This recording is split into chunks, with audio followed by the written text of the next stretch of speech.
Hello everyone, welcome back to our channel.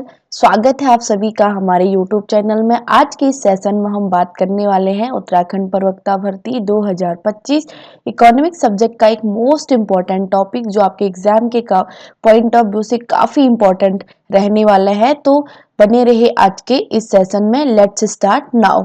आज का हमारा टॉपिक है फॉर्म्स ऑफ मार्केट, यानी कि बाजार की संरचना के बारे में हम बात करने वाले हैं।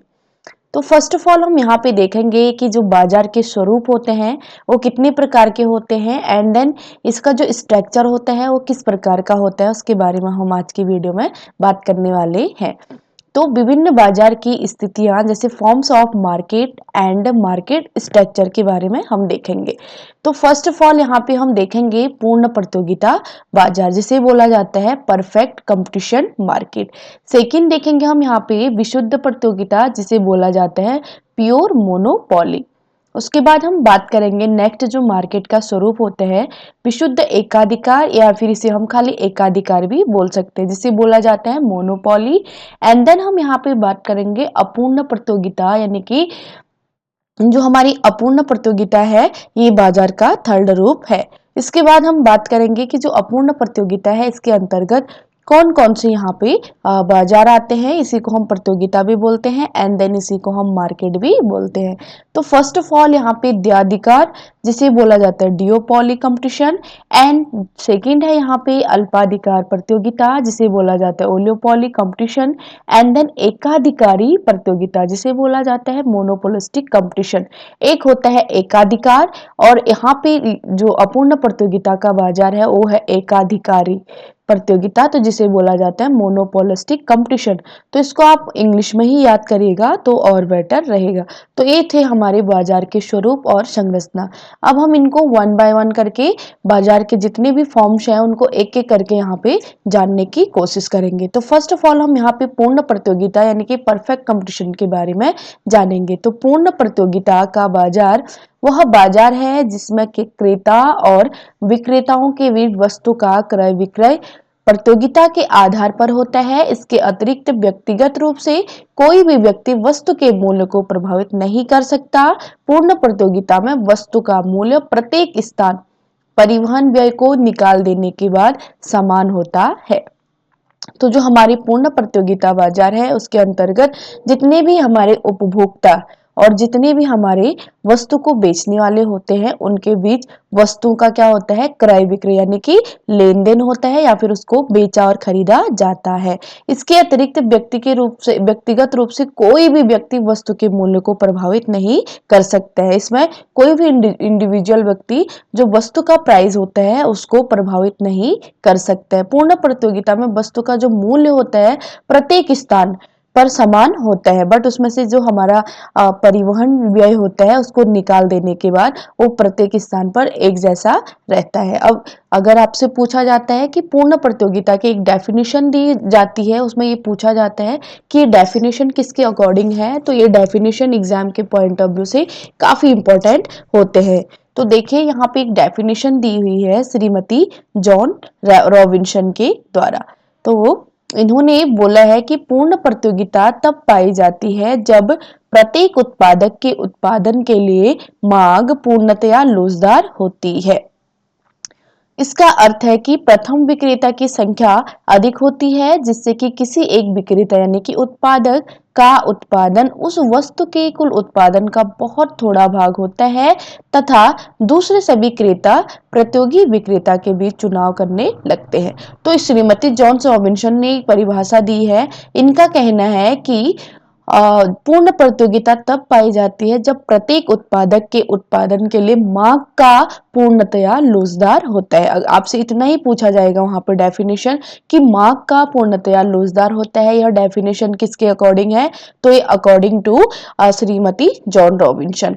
उसके बाद हम देखेंगे कि आगे यहाँ पे इसका जो मीनिंग होता है प्रथम विक्रेताओं की संख्या अधिक होती है, जिससे कि किसी एक विक्रेता यानी कि उत्पादक का उत्पादन उस वस्तु के कुल उत्पादन का बहुत थोड़ा भाग होता है, तथा दूसरे सभी क्रेता प्रतियोगी विक्रेताओं के बीच चुनाव करने की दृष्टि से समान होते हैं, जिससे कि बाजार पूर्ण हो जाता है। ठीक, तो हम यहाँ पे देखेंगे कि कुछ कंडीशन है जिसे हम कैसे पहचाने कि कैसे आइडेंटिफाई करें कि ये पूर्ण प्रतियोगिता मार्केट है या फिर अपूर्ण प्रतियोगिता मार्केट है। तो condition of perfect competition first of all इसमें होता है कि वस्तुओं का समरूप होना। वस्तुओं का समरूप मीन्स कि वस्तुएं आकार प्रकार में सेम होती है। ठीक, अगर किसी वस्तु का एक जो वेट है वहां पे 100 ग्राम है तो दूसरी दुकान में भी उस वस्तु का वेट क्या होगा, 100 ग्राम ही होगा। अगर बाजार में किसी वस्तु का मूल्य 10 रुपीज है तो पूर्ण कंपटीशन में वहां पे मूल्य भी क्या होगा, 10 रुपीज की ही बेची जाएगी। तो वस्तु का समरूप होना इसकी फर्स्ट कंडीशन है। सेकेंड देन हम यहाँ पे बात करेंगे कि फर्मों का स्वतंत्र प्रवेश तथा बहिर्गमन।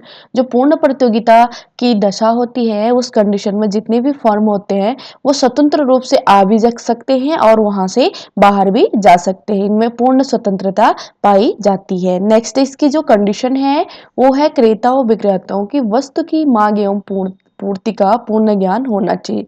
अगर जो पूर्ण प्रतियोगिता की कंडीशन है तो उसमें जो क्रेता है यानी कि जो किसी वस्तु को खरीद रहा है और विक्रेता यानी कि जो किसी वस्तु को बेच रहा है तो उसको वस्तु की मांग एवं पूर्ति का पूर्ण ज्ञान होना चाहिए, तभी वो परफेक्ट कंपटीशन मार्केट कहलाएगी। नेक्स्ट देखते हैं उत्पत्ति के साधनों में पूर्ण गतिशीलता यानी कि उत्पत्ति के जितने भी साधन होते हैं उसमें जो गतिशीलता है वो पूर्ण रूप से होनी चाहिए। उत्पत्ति के जो साधन होते हैं मोस्टली वो 5 टाइप्स के होते हैं, भूमि, श्रम, पूंजी, साहस और संगठन को माना जाता है। तो इनमें जो गतिशीलता होती है वो पूरी होनी चाहिए। नेक्स्ट यहाँ पे देखेंगे कि उत्पादकों या फर्मों का बहुत समीप होना। ठीक, जो किसी वस्तु का उत्पादन कर रहे हैं और जो फॉर्म है उनका एक दूसरे से कनेक्टेड होना कंपलसरी होता है। तो यही परफेक्ट कंपटीशन की एक कंडीशन है। नाउ नेक्स्ट देखेंगे हम यहाँ पे उद्योग में बड़ी संख्या में फर्मों का होना। अगर उद्योग में कहीं पर बड़ी संख्या में फर्म दिखाई दे रहे हैं तो इट मीन्स कि ये परफेक्ट कंपटीशन मार्केट का रूप है। ओके, नाउ अब हम यहाँ पे देखेंगे कि क्या पूर्ण प्रतियोगिता कल्पित है, is perfect competition is myth. तो इसके बारे में हम यहाँ पे बात करेंगे कि अर्थशास्त्र में मूल्य निर्धारण के सिद्धांत के अंतर्गत पूर्ण प्रतियोगिता को सबसे अधिक महत्व दिया गया है। अगर आपसे क्वेश्चन पूछा जाता है कि अर्थशास्त्र में मूल्य निर्धारण के सिद्धांत के अंतर्गत सबसे अधिक महत्व किसे दिया गया है तो आपका आंसर वहां पे रहेगा पूर्ण प्रतियोगिता को दिया गया है। परंतु बाजार की दशा कल्पित है। ठीक, कल्पित मीन्स की एक कल्पना से होता है। इसे निम्न बातों से स्पष्ट किया जा सकता है, जैसे वस्तु का समरूप होना। ठीक, तो ये भी एक कल्पना है। ठीक, तो इसीलिए पूर्ण प्रतियोगिता को कल्पित माना गया है अकॉर्डिंग टू इन स्टेटमेंट के। नाउ नेक्स्ट देखते हैं क्रेताओं विक्रेताओं का बड़ी संख्या में होना। यानी कि जो पूर्ण कंपटीशन है उसमें एक कंडीशन रखी गई है कि उसमें क्रेता और विक्रेता जब बड़ी संख्या में होंगे तभी जाकर के वो क्या कहलाएगी, पूर्ण प्रतियोगिता कहलाएगी। अगर वहां पे क्रेता और विक्रेताओं की संख्या कम है तो वो मार्केट परफेक्ट कंपटीशन की नहीं होगी। नाउ नेक्स्ट देखते हैं हम यहाँ पे फर्मों का स्वतंत्र प्रवेश और बहिर्गमन। इसमें ये भी कंडीशन थी कि जितने भी फर्म हैं उनको स्वतंत्र रूप से एंट्री की भी है और एग्जिट की भी उनको परमिशन है। बट यहाँ पे एक कल्पना मानी जा रही है। और बाजार का पूर्ण ज्ञान। नेक्स्ट, प्रत्येक व्यक्ति को बाजार का पूर्ण ज्ञान नहीं होता है। कौन सी वस्तु किस स्थान पे कितने मूल्य पे मिल रही है ये प्रत्येक उपभोक्ता को पता नहीं होता, इसीलिए ये भी एक कल्पना है। नाउ नेक्स्ट यहाँ पे देखते हैं कि उत्पत्ति के साधनों का पूर्णतया गतिशील होना, ये भी एक मिथ है। तो क्या पूर्ण प्रतियोगिता कल्पित है, तो ये हमारे इस स्टेटमेंट के अकॉर्डिंग इसको हम मिथ मान सकते हैं। नाउ नेक्स्ट देखेंगे कि विशुद्ध प्रतियोगिता। विशुद्ध प्रतियोगिता जिसे बोला जाता है प्योर कंपटीशन, ये होता क्या है इसके बारे में हम यहाँ पे बात करेंगे। किसी समय बाजार में ऐसी प्रतियोगिता हो जाती है जिसमें एकाधिकारी तत्वों यानी कि मोनोपोली एलिमेंट्स का अभाव हो, तब इस प्रतियोगिता को विशुद्ध प्रतियोगिता कहा जाता है। यानी कि बाजार की वह स्थिति जिसमें एकाधिकारी तत्वों का क्या हो जाता है, कमी हो जाती है, तो उस कंडीशन को हम बोलते हैं विशुद्ध प्रतियोगिता कहते हैं। जैसे यहाँ पे एक नोट्स है, देख लीजिए। कुछ समय पूर्व तक केवल पूर्ण प्रतियोगिता तथा अपूर्ण प्रतियोगिता में ही भेद किया जाता था, परंतु एडवर्ड हेस्टिंग चैम्बरलिन ने पूर्ण तथा विशुद्ध प्रतियोगिता में भी अंतर किया है। अगर आपको पूछा जाता है कि पूर्ण प्रतियोगिता और विशुद्ध प्रतियोगिता में डिफरेंस किसने किया है, तो एडवर्ड हेस्टिंग चैम्बरलिन ने पूर्ण प्रतियोगिता और विशुद्ध प्रतियोगिता में डिफरेंस किया है। ओके, नाउ नेक्स्ट देखते हैं कि विशुद्ध प्रतियोगिता को अन्य जो इसके अन्य नाम है वो देखते हैं। परमाणुवादी प्रतियोगिता के नाम से भी पुकारा जाता है। अगर आपको वहां पे विशुद्ध प्रतियोगिता न पूछ करके परमाणुवादी प्रतियोगिता पूछा जाता है तो ये भी विशुद्ध प्रतियोगिता यानी कि प्योर कंपटीशन का ही नाम है। ठीक, इसके बाद नेक्स्ट हम यहाँ पे देखेंगे कि अब विशुद्ध प्रतियोगिता को पूर्ण प्रतियोगिता के बारे में हमने जाना, उनका अन्य नाम था। उसके बाद यहाँ पे बात करेंगे कि विशुद्ध प्रतियोगिता में 3 बातों का होना आवश्यक है। इसकी 3 कंडीशन होंगी जिससे कि इसको विशुद्ध कंपटीशन बोला जाएगा। जैसे फर्स्ट ऑफ ऑल, क्रेता तथा विक्रेताओं की पर्याप्त संख्या होना जिससे वे स्वतंत्रता पूर्वक वस्तुओं का क्रय विक्रय कर सके, अर्थात दोनों पक्षों के ऊपर किसी का हस्तक्षेप ना हो। फर्स्ट कंडीशन तो ये है कि क्रेता और विक्रेताओं की यहाँ पे क्या हो, पर्याप्त संख्या होनी चाहिए और स्वतंत्रता पूर्वक वस्तु का क्या कर सके, बेच सके और खरीद सके, और दोनों पक्षों के ऊपर किसी का भी इंटरफेयर नहीं होना चाहिए। अगर यह कंडीशन पाई जा रही है तो इस कंडीशन को हम बोलेंगे pure competition. Okay, now next देखते हैं कि वस्तु का समरूप होना, अर्थात जिस वस्तु का क्रय विक्रय किया जा रहा है वह वस्तु गुण व आकार प्रकार में समान होनी चाहिए।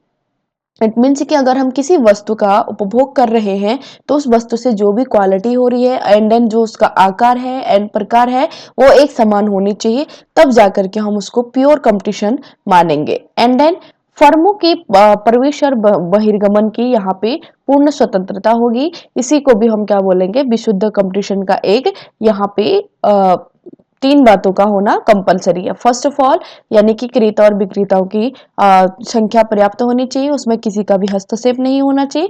दूसरा, वस्तु का समरूप होना चाहिए एंड फर्मों के प्रवेश और बहिर्गमन की पूर्ण स्वतंत्रता होनी चाहिए। यही विशुद्ध कंपटीशन की 3 शर्तें हैं। ठीक है, तो ये थी आज की क्लास। आई होप कि आपको ये क्लास पसंद आई होगी। अगर आपको हमारी क्लास पसंद आती है तो अपने दोस्तों के साथ वीडियो शेयर करें और वीडियो को लाइक करें और चैनल को सब्सक्राइब करें। Thank you so much for watching. Bye bye everyone, take care.